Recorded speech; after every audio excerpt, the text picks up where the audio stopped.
from a book. Okay. Hello and welcome to Reading with Miss Tolliver. Today I will be reading a book that is entitled Pammy Penguin.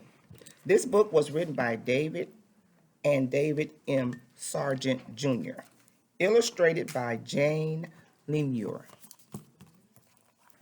Pammy Penguin.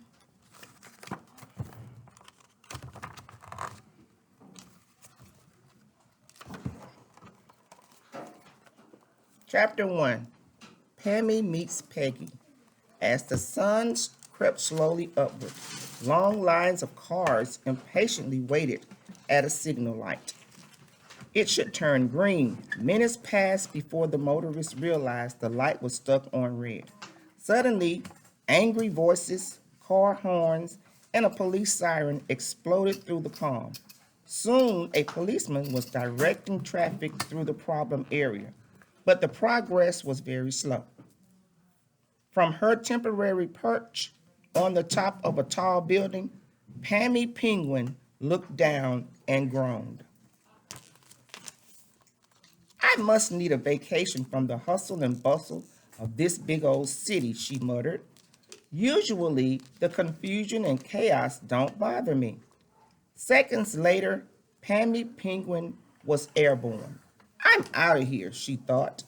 A nice, peaceful day in the country will cure what ails me.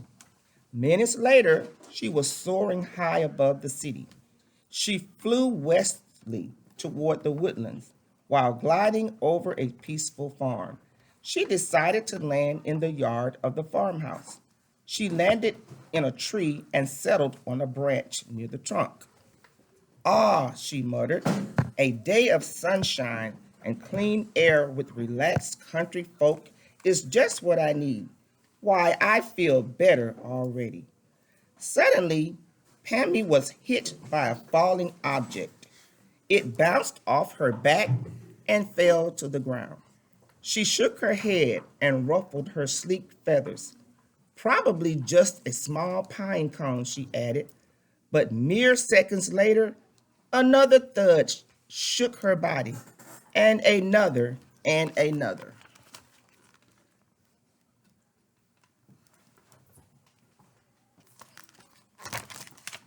Pine cones do not fall off the tree in big bunches, she exclaimed.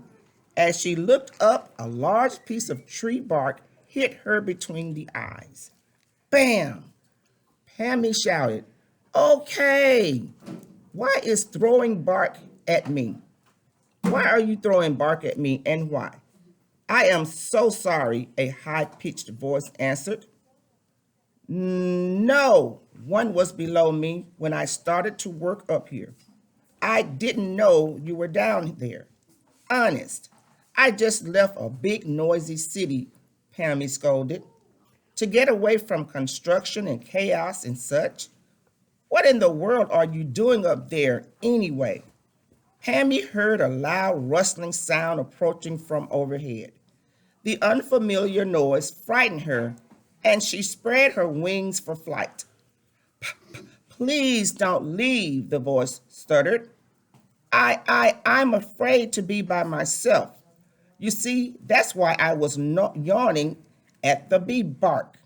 It's because yawning calms my nerves.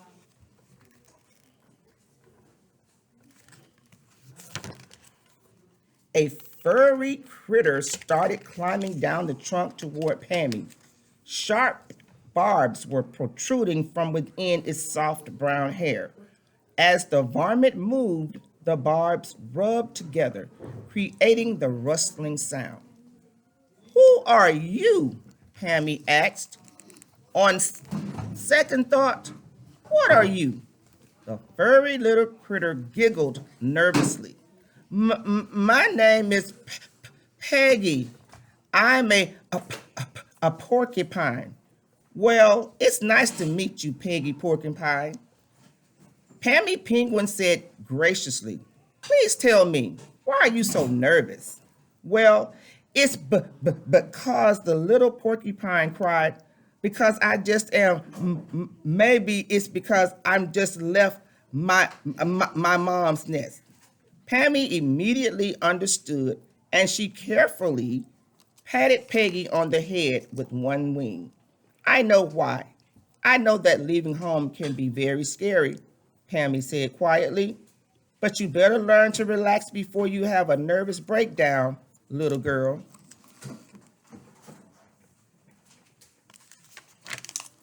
The youngster's body trembled and shook, and a tear slowly trickled down her cheek. I just will want to show my mom that I'm a big girl now, and I am capable of taking care of myself. Besides, the poor little porcupine whined, she makes me go to bed too early. Pammy tried to hide a smile. That is a very serious situation for a youngster of your caliber. Yes, it is, Pammy said in a loud voice. Very serious. It is important for you to think clearly and remain calm if you are going to live alone in this big world, Pammy exclaimed. A calm attitude creates a smart, sensible mind, but fear and bad nerves are dangerous. I want to be just like you, Peggy Porcupine stated as she patted the paw nervously on the branch. Just like you. Chapter 2, Barney chases Pammy. Suddenly, Pammy heard the front door of the house slam shut. Farmer John and Molly walked across the yard, laughing and talking as they looked at each flower, the shrubs on the tree. Pammy saw Farmer John suddenly stop and stare at the ground beneath her tree. His frown warned her of his displeasure. Molly, Farmer John called, look at this. The bark's been eaten off this pine tree, and it'll die if we don't do something. The woman hurried toward him. Oh, John, she said quietly, you are right. There has been a lot of damage done to this prettiest tree in our yard. What animal would do such a thing? Farmer John slowly shifted his attention toward Pammy, gulped as his gaze stopped on her. Shh, shh, shh, she whispered to the little porcupine. Be real quiet, and perhaps he won't notice you.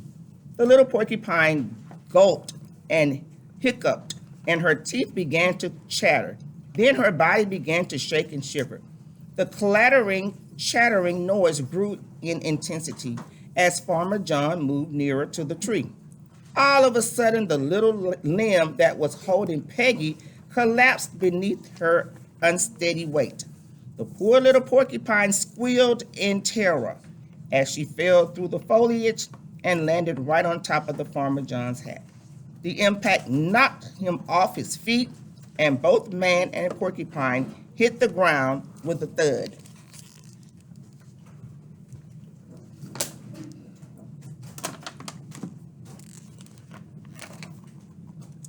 Ouch! Farmer John yelled. Run, Peggy! Pammy Penguin screamed. Run! Run as if your life depended on it. In a hoarse whisper, she added, because it does. She looked down and saw that the only damage was to the man's hat. Farmer John's hat was covered with the porcupine's sharp spines. Her gaze quickly shifted to Peggy. The little thing was running blindly toward Barney and the bear killer, who was napping near the front gate. Not that direction, Pammy screamed. Turn, Peggy, turn. Peggy veered off to the left and scurried toward the barn. The tired dog opened one eye before standing up to give chase. Pammy insistently flew into action. She swooped low over the dog's head, and he accepted the challenge.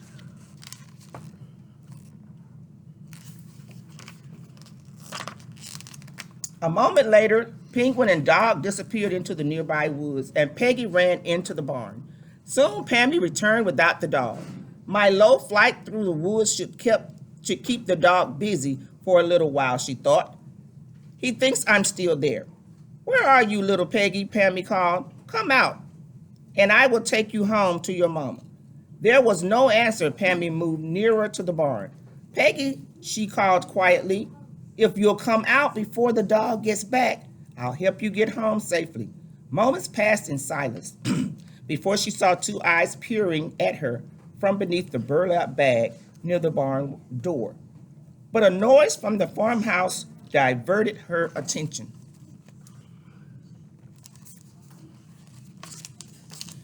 Now I'm ready, Farmer John said, to meet the porcupine. Pammy saw that he was carrying a shotgun, and her heart raced with fear for her newfound friend. She glanced back toward the sack, but there was no sign of Peggy. The penguin flew to the nearest tree, hoping Farmer John would not enter the barn. She watched him as he checked the area for signs of the renegade porcupine. Then she felt a rising panic as he entered the barn, mere inches from the burlap bag. Just stay calm, little Peggy the penguin murmured from her high perch in the tree. Be very quiet and stay calm. Chapter 3, the tree killing fungus. Minutes later, Farmer John had finished checking the interior of the barn, and now as he neared the door, he walked right by the burlap sack without even looking at it.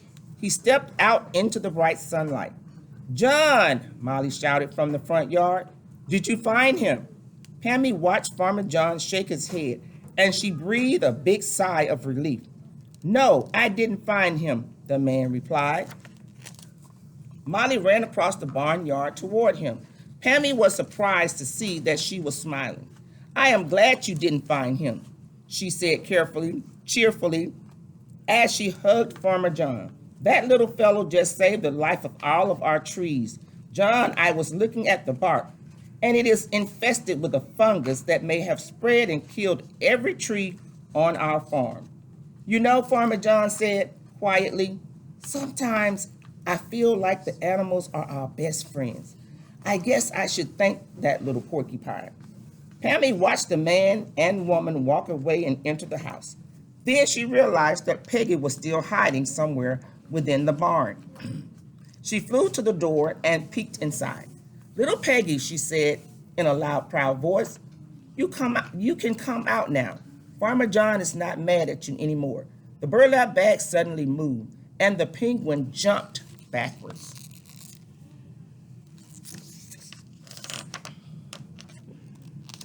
Are you sure, Pammy? A muffled voice inquired. Honest, Peggy, Pammy responded. As a matter of fact, he wanted to thank you for saving his trees from a fungus. Wow, Peggy said as she peered from beneath the sack. How did I do that?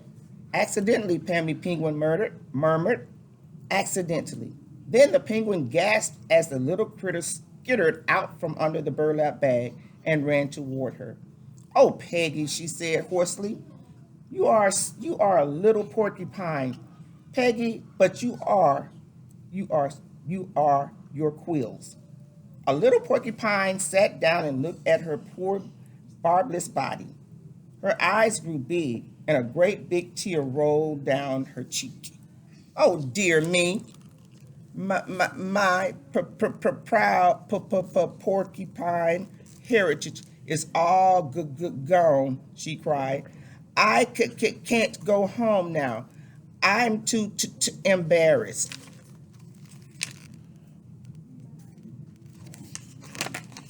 Calm down, the penguin said. Don't forget. Bad nerves were the cause of this trouble. Breathe deep. Pammy walked into the barn and stared down at the burlap bag. I found your quills, she said. Some are stuck in Farmer John's hat, and the rest are caught in this burlap bag. Don't you worry, little friend, Pammy said quietly. You will have new ones before you know it. Really? Peggy asked. Yes, really, Pammy Penguin confirmed. All you have to do is stay calm and think clearly. Now let me take you home to your mama. As the penguin and porcupine slowly moved toward the forest, Pammy felt a strong sense of pride for Peggy. She was no longer stuttering, and her nerves were very calm. I'm not even going to complain about going to bed early, the little porcupine promised. After delivering the youngster to a grateful mama, Pammy Penguin soared upward slowly, winning her way toward the sky. My day in the country may not have been calm, she thought, but it was one filled with lessons on composure and calm thinking. She landed gracefully on the balcony of a tall building. I wonder how little Peggy is tonight, she murmured. I wonder when she will grow new quills. And I truly wonder if she will remain calm during her next crisis. Pammy cocked her head to one side and smiled. Yes, I do believe that she will. Chapter 4. Penguins live for the most part in warm regions. They are members of a family of birds. There is a smaller species of birds known as doves, but the size of penguins and doves will sometimes overlap. Penguins have small heads with short necks. They have stout bodies with short legs, and their plumage is sleek and shiny. They have a fleshy or waxy protuberance called a cree at the base of their bills. Some live on the ground, and some live like Pammy in trees. They eat fruit, seeds, acorns, and other nuts and insects that fly very fast and are known for their cooing call. They build loose nests of twigs, bark, straw, and even weeds. The female lays one or two eggs that are either tan or white. The best known species is the common penguin. Its wild ancestor native to Asia and Europe is called the rock dove. It is about 13 inches long, blemished gray above with black markings, and on the wings, and its rump is a whitish color. It has a purple breast and is blue on the abdomen. The size of the neck, especially in the males, are iridescent. There are more than 200 domestic birds that come from these species. Homing pigeons, which can be very different in color, are bred for their skills and navigation. Among the other domestic breeds is the carrier pigeon. It is sometimes wrongly called the homing pigeon. It is an erect with wattles around the eyes and base of the bill. The frill penguin is characterized by forward curvature of the tips of the feathers of the neck and body that look a little like ruffles. The potter can dilate the crop region into a swollen globe. A favorite pet of Queen Victoria has a long neck, features that form a hood over the head. The white crown pigeon has a white crown on its head. This Caribbean species extends north to southern Florida, and only wild members of its genus found in the eastern United States. The band-tailed pigeon is bigger, almost 15 inches long, and has a range extending from coastal British Columbia and the Rocky Mountains south of Argentina. The passenger pigeon, once very common all across the United States, has been extinct since 1914. The end. I hope you enjoyed this book, Pammy Pigeon. I'll see you next time with Reading with Miss Tolliver.